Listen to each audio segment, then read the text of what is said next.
Learn English before 2025 இந்த சீரீஸில் நம்ம இன்னைக்கு பார்க்க போகிறது ஹீ ஹிம் ஹிஸ் இந்த 3 வார்த்தைகளும் இங்கிலீஷில் எப்போ எங்கே யூஸ் பண்ணும் அப்படிங்கிறது தான்.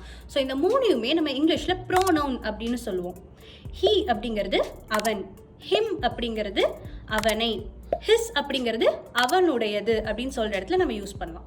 ஸோ இந்த 3 வார்த்தையுமே ஒரு ஆண், அதாவது ஒரு மேல் பற்றி நம்ம பேசுகிற இடத்துல யூஸ் பண்ணும்.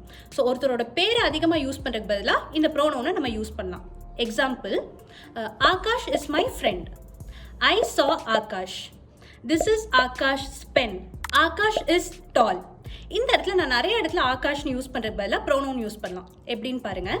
Akash is my friend, he is tall, this is his pen, I saw him அப்படின்னு நம்ம சொல்லலாம். ஸோ இந்த மாதிரி பேசிக்கான கான்செப்ட்ஸ்லாம் டெய்லி நீங்கள் பார்த்துட்டு இருக்கீங்க இல்லையா?